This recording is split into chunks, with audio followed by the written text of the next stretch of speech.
Hello and welcome to the Empowered Expat Wife podcast. If you moved abroad following your significant other and are looking to create a fulfilled life on your terms there, this is the place to be. I'm your host Camilla Quintana and I'm so excited to be on this journey with you and to inspire you to create the kind of life abroad you truly deserve. Well, hello, ladies. This is episode 29, which I'm actually recording here on the last button because it's Wednesday morning. So the episode will be released tomorrow. I've had a slightly hectic 2 weeks because my kids were on a 2-week Easter break. And my daily life, my work life especially, obviously looks a lot different when they're at home 24/7. And also we're still in partial lockdown, so there isn't really all that much that we can do. And so that meant, yes, obviously spending beautiful family time, which is priceless, and I enjoy it so much. But it also meant for me working at really odd hours, early AM, late PM, doing some last minute reading and preparing under the bed covers just so that I don't wake the baby next to me and things like that. So even though the kids have been back in school since Monday, but I just did feel like I needed to center myself for those 2 days. And that's why I'm recording today, because I have this strong belief that the energy and the state of mind we're in transmits through our words and our writing even. So as a rule, I don't record or publish anything if my energy is a little scattered or off. Which luckily it isn't a whole lot. Otherwise I could not be a coach and have my own business. And that's because I do a lot of mindset work. So for me, doing this inner work and just really working and fine-tuning my mindset is basically right up there with taking a shower. It's like my emotional and mental hygiene, right? And I think this is what it should really be for everyone.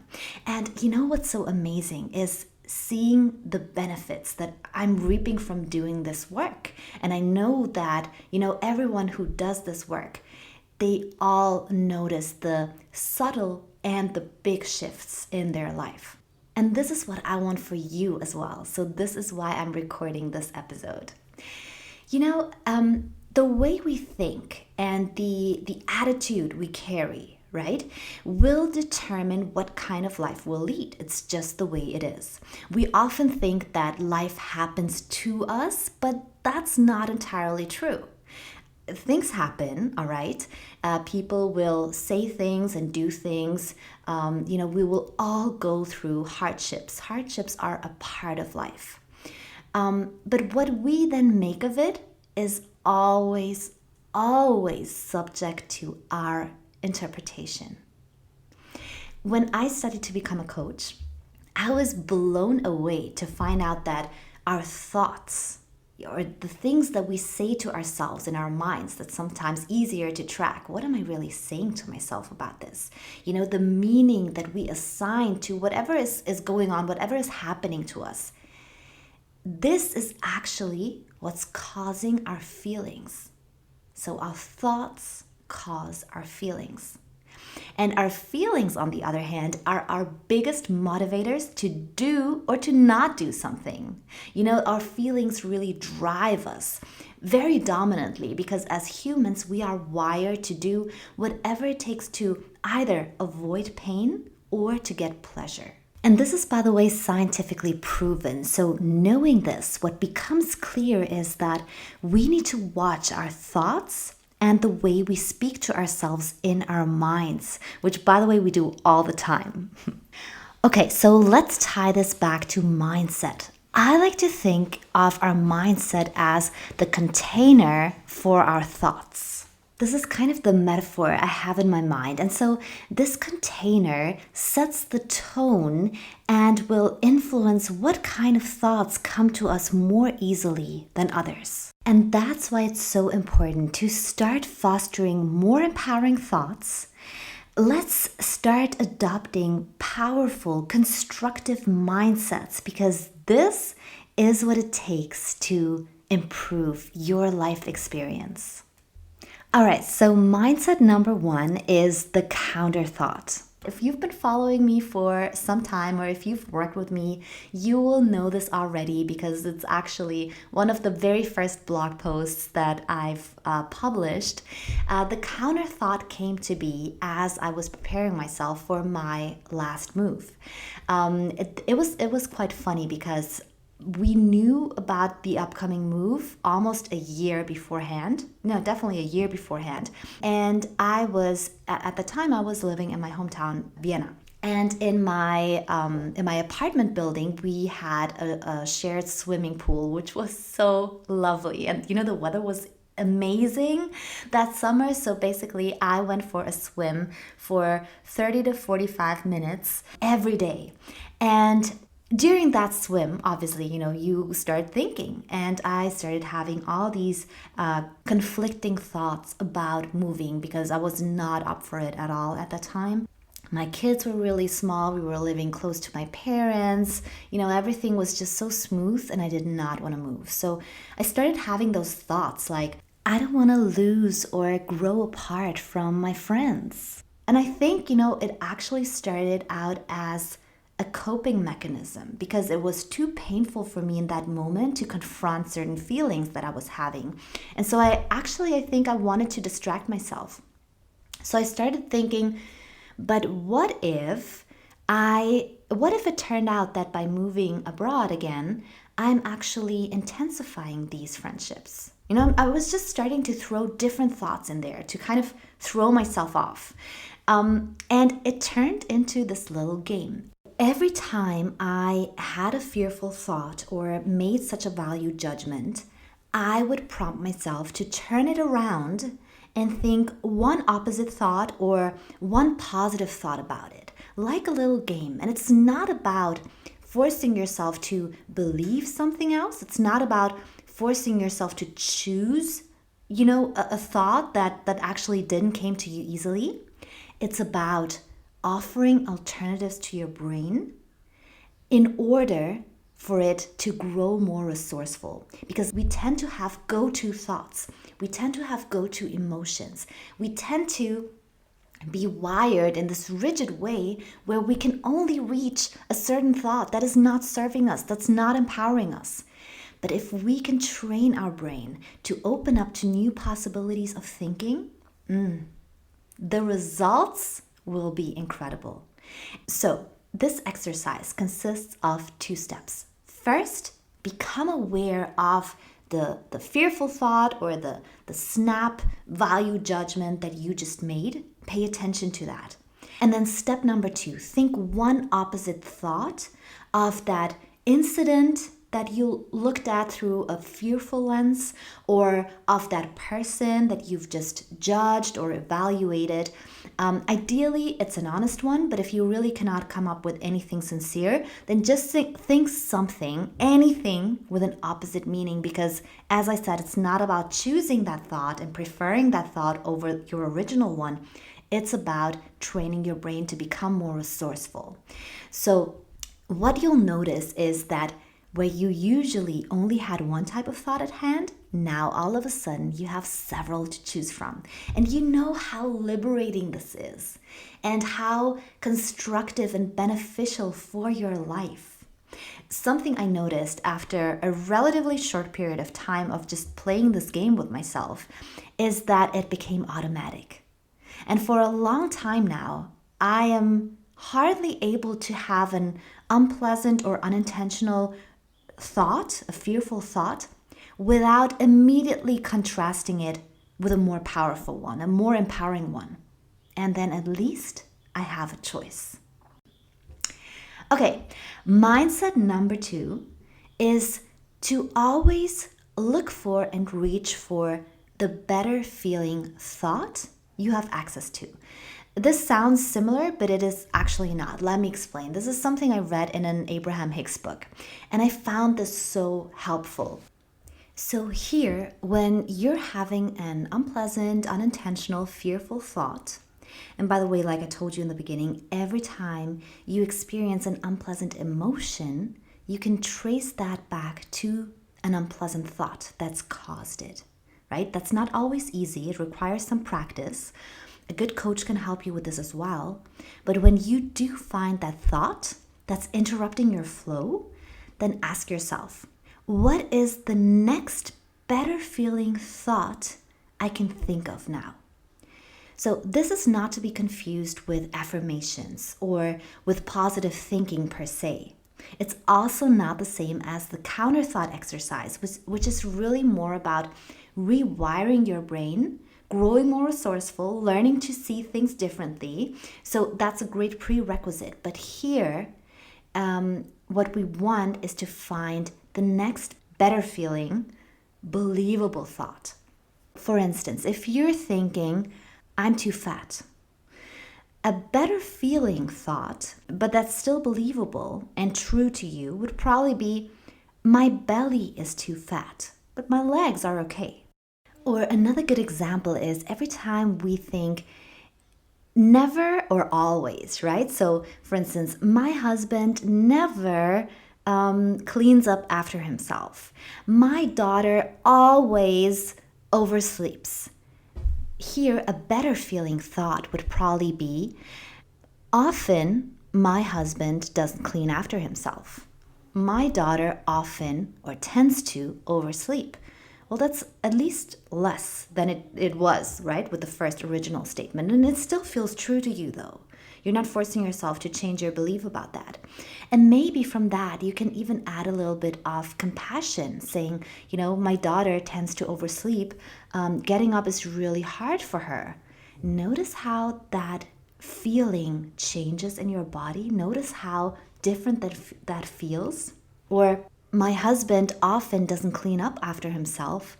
I guess he doesn't even realize how messy it is when he leaves the room. That feels a lot different than it did before. Do you notice that?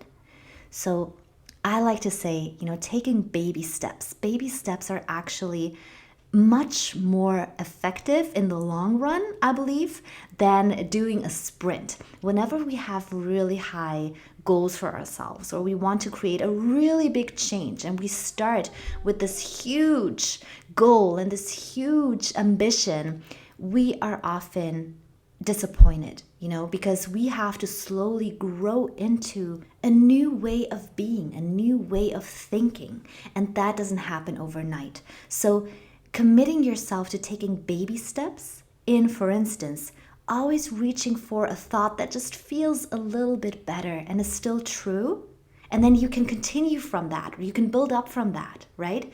There is always a thought that's still true and believable, but that just feels a little better. And if we go up the ladder step by step, imagine what you can achieve in a week, in a month, in a year. Imagine how your life can change. Imagine how your relationships can change. Wow. I really hope you'll give this a try. And you will not regret it. I promise you, you will see magnificent results. All right, so mindset number 3 is what I am calling now, I'm living the dream. And I used to call it, this is the best time of my life. I'm going to explain what this exercise is and does in a second, but I just wanted to add a little disclaimer here. I do not recommend this to people who are currently or chronically feeling depressed. What I do recommend in those cases is to establish a small and simple gratitude practice, which I'll tell you about in a minute because this is related. But first, let me tell you about how I came up with this idea of I'm living the dream and what this means, right? So I was watching a movie and I remember in the opening scene, there was this young woman who basically rolled out of bed looking fabulous. She got dressed for work, very stylish, really high heels where you're like, how do they even, walk in those high heels all day long, every day and not, have blisters all over their feet? I don't understand. But anyway, then she walked along, I don't know, like New York or San Francisco, beautiful street, very confident with coffee in one hand. And she went to her office building. Everyone greets her warmly. Everyone knows her. Then she gave a killer presentation to a group of clients. And I caught myself thinking, wow, she's living the dream. And the moment I thought that, I was like, interesting that I just had that thought. So she is acting like she's living the dream, right? This actress is convincing me that this is what living the dream looks like. That's what she wants me to believe, really. And since her character is embodying that, we as viewers perceive it that way too. But of course, then later on, you find out that she's not perfect at all. She doesn't have the perfect life. She loses her job, she loses her man, and so forth. But the idea just stuck with me. What happens when I believe that I'm living the dream? Or that this is the time of my life? How do I show up? How do I act? What do I notice around me? What do I perceive? What will I do and take advantage of and bring up the courage for, especially in a new country, right? I found this so helpful, and I started doing that after my last move. So what does living the dream look like to me? Well, living the dream means that every day is special in a way, and that I'm really present and making an effort to make each day memorable, right? So basically that desire to go to bed every day and thinking that this was a good day, even though it might have been a difficult day. And really, this has also melted into my gratitude practice, because by being so conscious about creating special moments each day, and especially with my children, I am able to feel even more gratitude and appreciation for life, even on more difficult days. And this is where I pick up my ladies who are listening, who are currently in a low state of mind, who are feeling depressed or sad, hopeless, because gratitude is so powerful and effective. In the field of positive psychology, which I'm in love with, I've studied it, they've done numerous studies on the effects of gratitude on our well-being. And what they have found, and you may want to sit down for this because it's amazing, is that the effects of a well-established, profound gratitude practice are as or even more effective as taking an antidepressant, which, is not a cure for depression. It's a cure of your symptoms, but it's not a cure for what is causing your depression.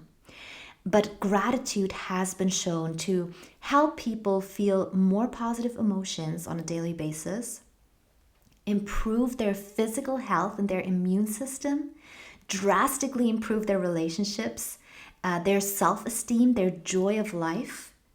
So the effects are pretty amazing. And I know that for some people, gratitude does not come so easily. I know that some people feel like it's such a stretch to feel grateful when they're actually suffering so much right now and everything seems so grim. But nevertheless, there is always something we can be grateful for, and it's okay to start small. As a matter of fact, it's important that you do. Remember baby steps. Do you like the smell of coffee as much as I do? The sight of a beautiful flower, the sunset, the feeling of rays of sun on your face, a good book maybe. We all have access to these things. Can you feel a little appreciation for them in your life and in your body? You need to really feel this in your body. This is not a rational act of saying, yes, actually, I'm pretty well off. No. This is a physical feeling, this warm, fuzzy feeling of, this is beautiful. Even if it's just a beautiful flower. And by the way, if you are on antidepressants, please don't stop taking them without the consent of your doctor, of course. But also do give gratitude a chance to accelerate your healing journey. And if you are not depressed, then I invite you to cultivate this practice and maybe thinking about, what would life look like if this was actually a dream life? What would I appreciate about my life if it turned out that this right now was the time of my life? What would I notice and what would I look at differently? And again, It's really important to feel this in our body and to dwell in that feeling for a minute or more.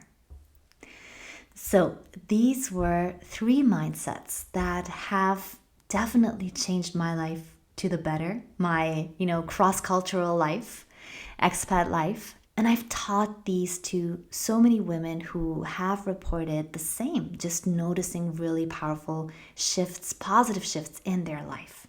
So I invite you to maybe pick one and just committing to doing it for a week.